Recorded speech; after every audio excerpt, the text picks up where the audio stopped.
Mstari wa 7. Nisoma mstari wa 7 mtumishi wa Mungu. Mstari wa 7. Inasema nini? Nasema hivi.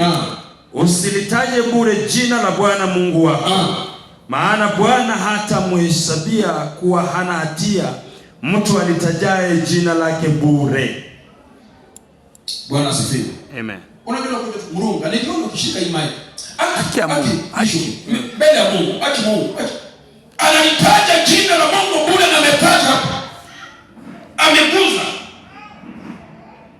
Mungu kama unamheshimu Mungu, sema kweli, mbele ya Mungu.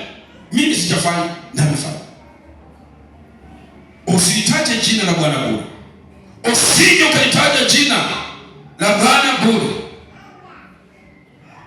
Maana anatia hata muhesabia kuwa anatia mtu alitajaye bure jina la. Tutaje jina la Bwana, tuna matendo yetu atulehe. Amen. Ukijua matendo jambo ambalo unamwambia kwa jina la Yesu sikafa ama nimefanya, unilehe. Bwana Yesu nasifiwe. Amen. Mtoto wako mademo ule angel. Umenunua screen 52 inches. Umeweka pale wanaona. Na hizi za kisasa si kama za zamani. Hiyo usipofunga vizuri kilala tu kidogo hivi imeenda. Imepasuka ikipasuka pisha.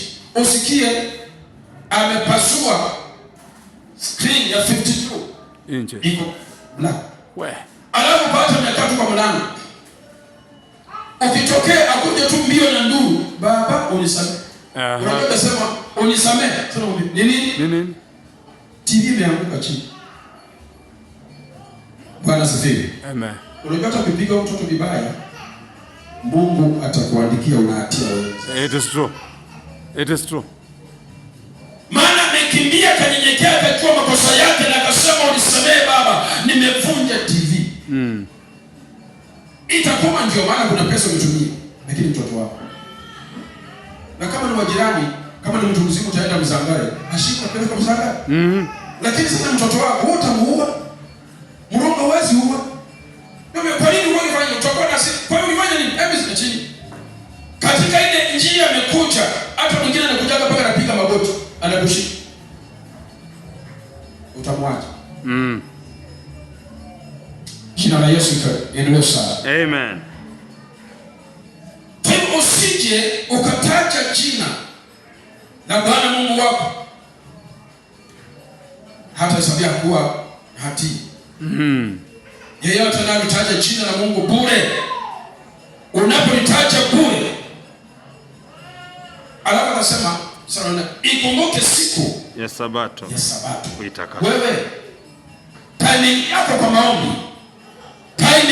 kwa maombi umeipanga namna gani? Timetable yako ya maombi kwa Mungu umeipanga namna gani? Hapo ndio kuna kizungumkuti ndani ya watu wengi. Jina la Yesu likainuliwe sana. Amen. Ndio naambiana, mkiona kama siko kwa hii madhabahu, sijakuja hapo juu niko safarini. Lakini mimi naingia hapa saa 12 sharp niko na Mungu.